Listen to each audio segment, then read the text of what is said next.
guys have heard me talk about the 4 seller buckets many times, right? We've got the 2 bad buckets, the sellers that want full retail, no motivation.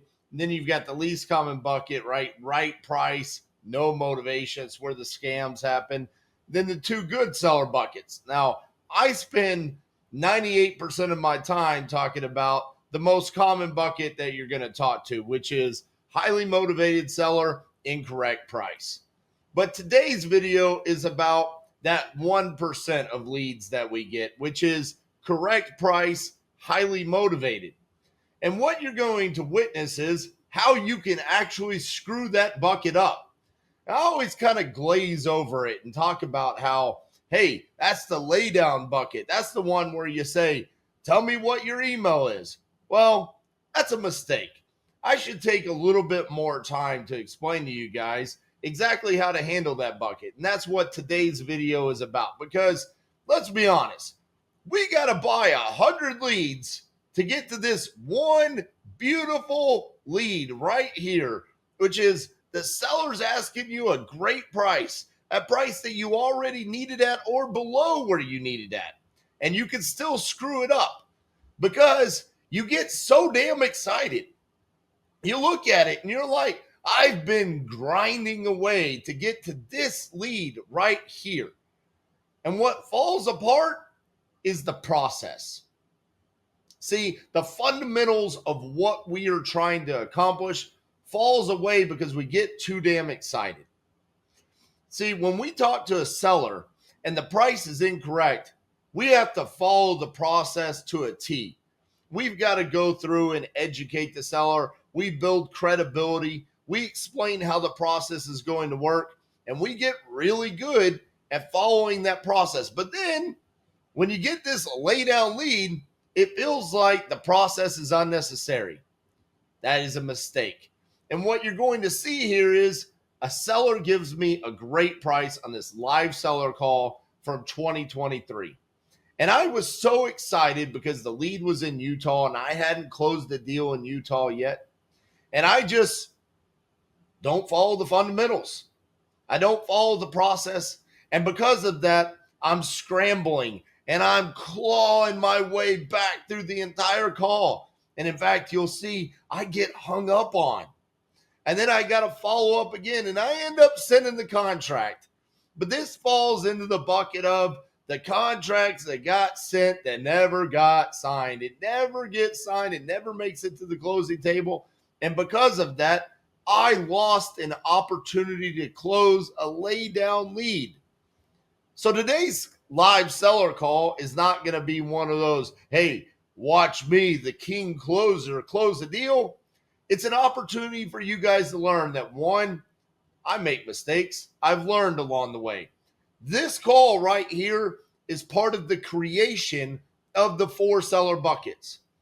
It's like showing you guys how even with a great lead, if you don't follow the fundamentals and have a process, build that reverse report, explain your process, explain how it's going to work, what the seller will feel is it's too good to be true. He constantly questions my credibility. Is this real? He wants to know the process. That's everything that we do in the normal calls, but because the price was correct on this one, I got too excited, and because of it, the deal never closed.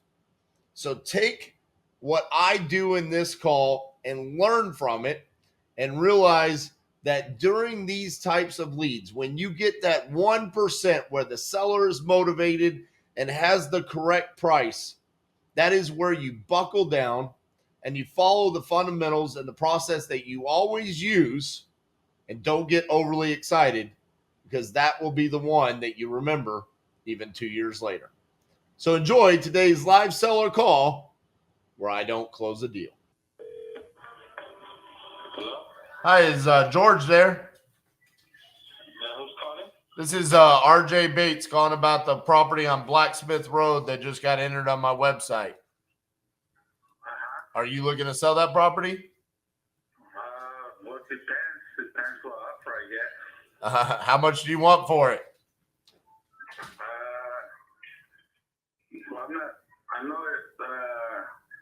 when I moved in, there was priced at 501 a year ago. Okay. So I guess around there, 500. Okay, 500. What's 510, I think. Gotcha. What's got you wanting to sell the property? So I can move closer to my work because I'm about 50 minutes away from work. Oh man, I've done that before. That's not a lot of fun. Yeah. So do you have a place to move to? No, not yet. I was planning on renting, so I mean. Gotcha. I was going to go rent, so I mean, finding a place to rent probably shouldn't take too long. Right. Yeah. So if I said I'd give you 500 and close in 30 days, that would give you enough time?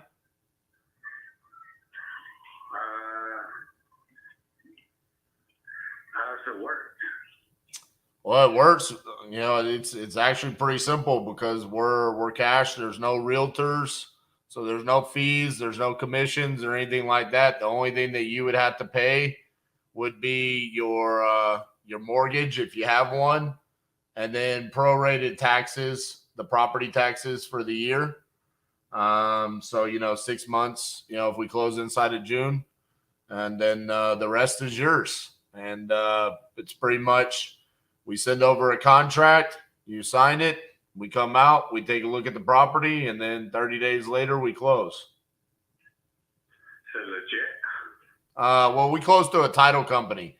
So just like you did when you bought this, it goes to a title company. We pay for that. And, the title company either gives you a wire or a check at closing. But what company you say with? Mike, I'm the owner of the company. It's Titanium Investments. Is it legit? Yeah. You can look me up. Google my name, RJ Bates. I buy I'll be honest with you. I bought properties in every state in the United States except for one. Do you want to know what state that is? Where's Puerto Rico? No, because I don't consider that a state. But I haven't done Puerto Rico, but the one state I haven't bought a deal in is Utah. So I'm just letting you know you're about to make my day when you accept my $500,000 offer. Really? Because you'll be the first person in Utah that sells me a house. So what do you do? Buy them and sell them or what? Yeah, so we do a couple. Well, we do several different things. So we'll either buy them and sell them. We'll buy them and keep them as rental properties. We'll buy them and sell them on notes. So like we'll owner finance. We also keep some as Airbnbs. So we do a little bit of everything.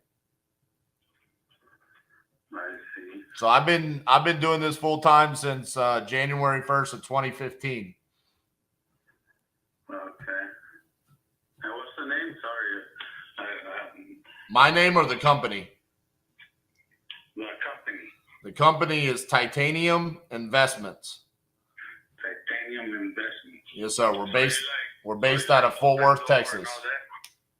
What's that?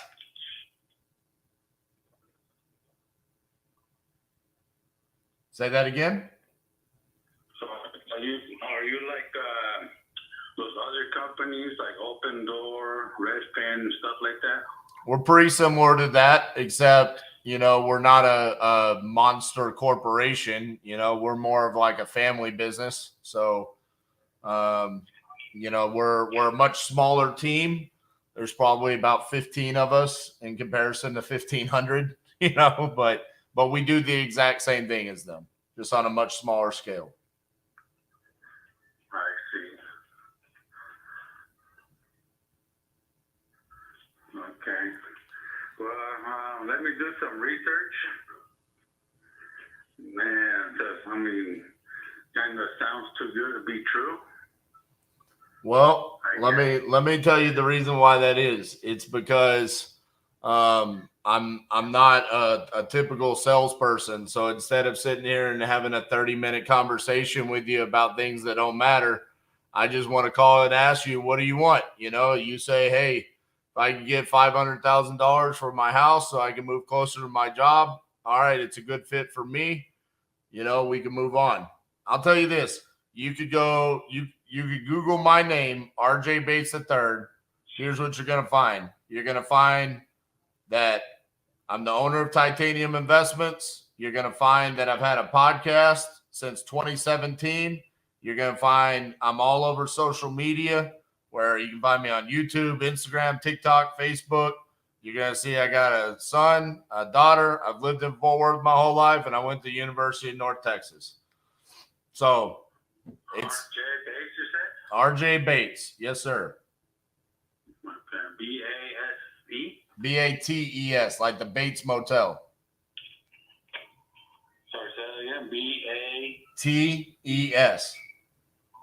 Bates. Yes, sir. Okay.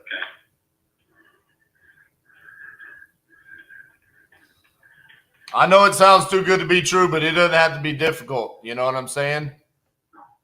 Well, no, not that part. It's the part of, giving me what, maybe what my house is worth. Because I know some companies like Open Door and them, they'll buy it for less than what it's worth. Right.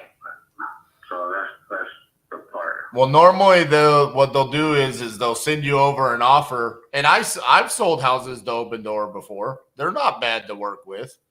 But what they'll do is they'll say, hey, we'll give you $600,000, but then we're going to have our realtor fees, and then we're going to hit you for repairs and stuff like that.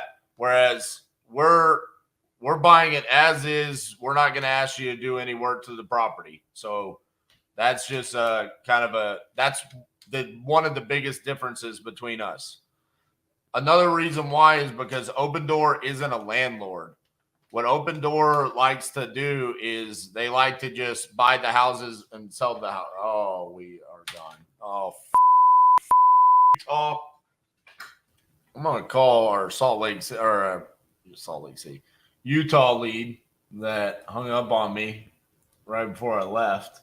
A few moments later.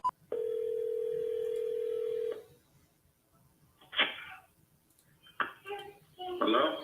Hey, man, this is RJ Bates, the guy that you were talking to earlier about your property there in Blacksmith. I think we got disconnected or something.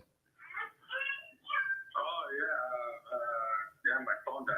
Oh, okay.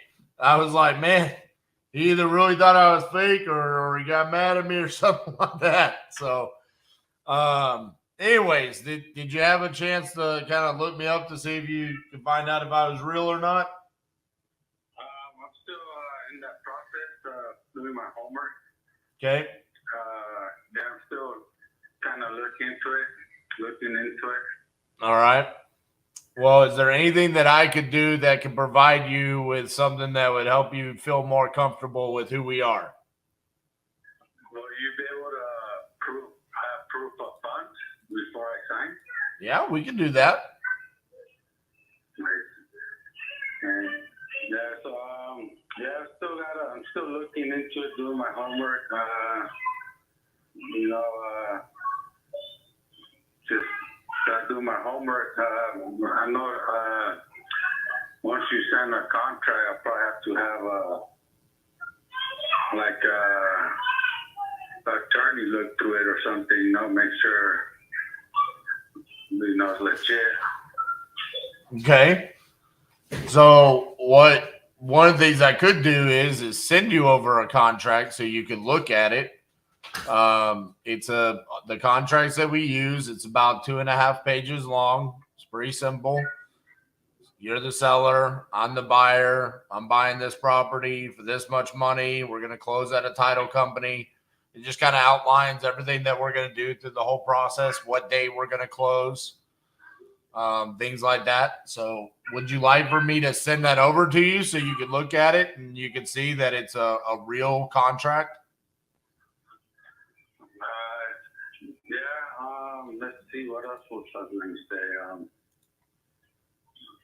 So you go through, you close at the title company over here in Correct. In Utah? Correct. Yeah. And you said, one thing I kind of thought was kind of strange, to be honest, was you say never bought a house in Utah. Correct. I was kind of wondering how that, will be possible. You've been doing it for 8 years, buying a house in all states. Well, I'll tell you, a lot of the deals that we've done, we've taken them down, we flipped. Some places we've been able to keep as rental properties, different markets for different exit strategies. Part of it is because I haven't done a lot of marketing in Utah. I don't get a lot of leads. So like you saw my ad watching a YouTube video. So you were on YouTube, you saw it, you clicked on the link, and then it took you to my website. So that's how I found out about you. So I just don't get a lot of leads in Utah. That's part of the reason why I've never done a deal in Utah. I see. Yeah, my house is you won't be able to flip because Right. It's a new home. Correct. So it's only a year old. It was a construction bill. So I'm sure you could see it. You're looking at it on your computer, or you're probably looking at the market or houses around here, the neighborhood. Correct. So you're aware that there's a house down the street from me that's for sale, and another one that sold April 7th. That's probably 200. Another like a block down from me. Same builder, same community. You see that part, right? Correct. Yeah. So those houses are up for sale. I think they're asking for $580. Mm-hmm. So what was the offer that said? Well, you said 500, and I said I would be willing to do the 500. I see.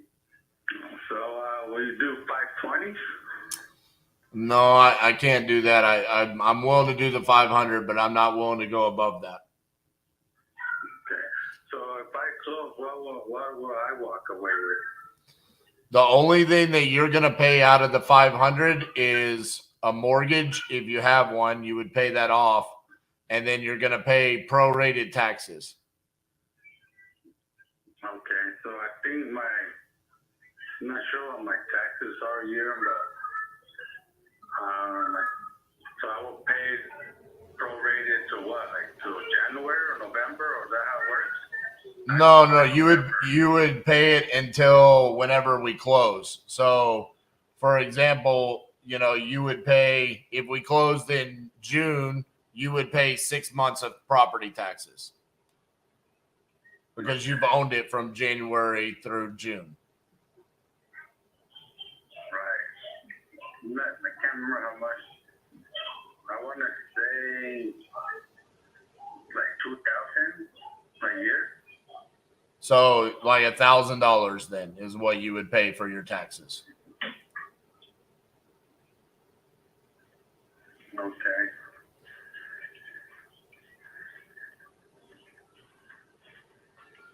And then, of course, you would pay off the mortgage with those proceeds. Yeah.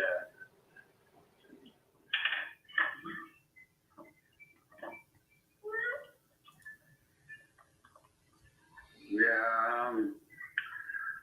I have to think about it. Okay. I know, we both have to have meat on the bone, right? Right.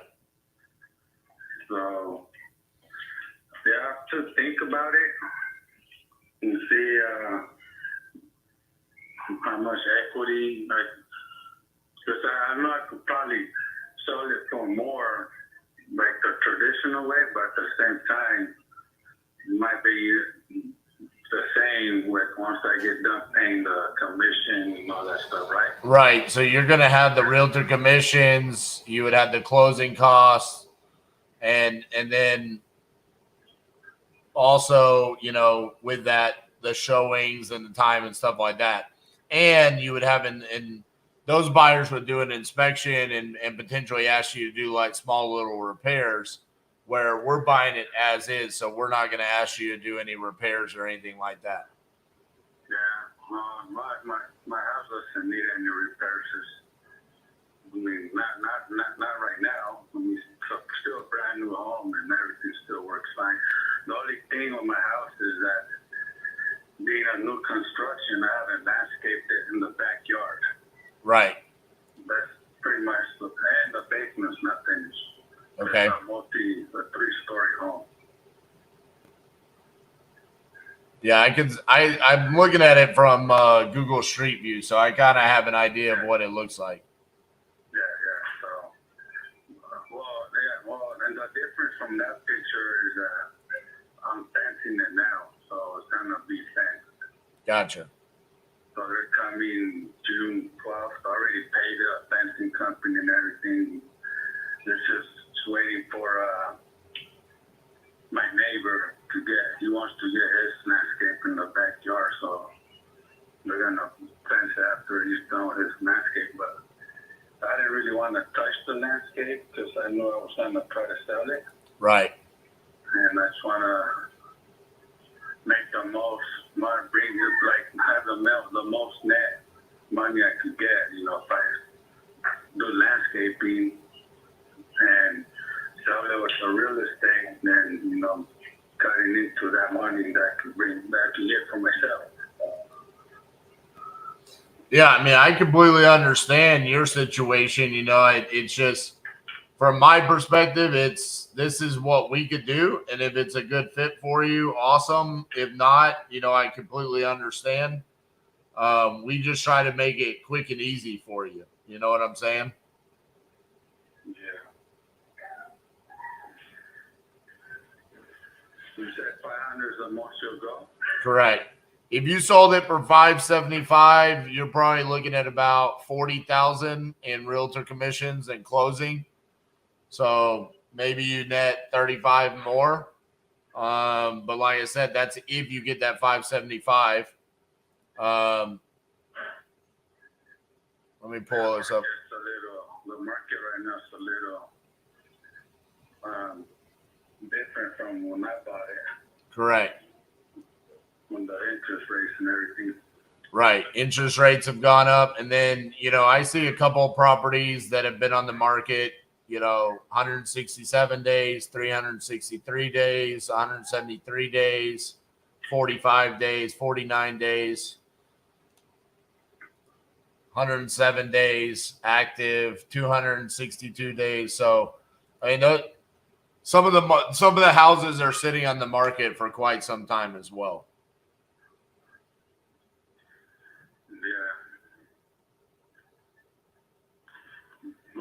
Let me think about it. I mean, I definitely do want to sell. Like, I kind of want to be closer to my work. But I have to think about it. See, if that price will work. Right. Because, if I could. But it's probably, I don't know, like that thing's going to end up being the same if I sell it with the real estate after I pay the fees and everything. It's probably end up being the same, because if I sell it for $550, I'm only making 10 grand more. Pretty much. Yeah. Or I don't know. I could probably list it for $575. If you sell for $575 and you get that, you're probably going to make about 30 more. $550, you make about 10 more.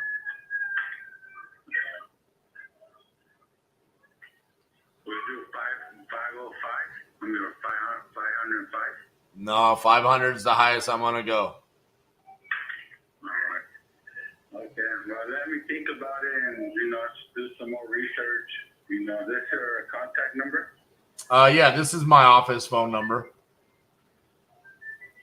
Okay. So why don't I do this? Why don't I go ahead and I'll send you over a contract so you can see it and you can look over it. Like you said, if you want to have an attorney look over or something like that, that's fine. And then, we'll touch base next week and see if it's something you want to do. Okay. Okay. Well, I have a question. You say you could close in 30 days? Yes, sir. Okay. So I have to get a place first, right? Yeah, I mean, Or I could actually do it because I want to get left home there. right. Well, I mean, we could work with you on that as well. I mean, there's not like a need for us to close in 30 days, so we can make it where we close when you have another property to move into. And your cash offer is like what, like cashier's check or what is it? Well, we wire the money to title, and then title would either wire it to you or give you a check. Like the remaining balance. Correct. Title is the one that disperses all of the funds, not us. We pay title, and then title disperses. Like title would pay out of those proceeds your property taxes, your mortgage, and then give you the remaining funds. Okay, so what if I have some bank taxes I have to pay? They take it out on the title, right? Correct. They would take it out of that, and then they would pay that off at closing. Yeah. Okay, well, let me do some math and see if if I have some money left over for me as well. Okay. So I could, maybe look into getting another property closer to my work or something. Right. All right, man. Well, like I said, I'll send over that contract, and then I'll just touch base with you next week and see if it's a good fit or not, okay? Okay, sounds good. All right. Thank you, sir. Bye-bye. Yeah, bye. I'm not going to count that because it's more like he hasn't said yes. So I'll send him over the contract, but it's not going to be – I'm not going to count it as a contract sent.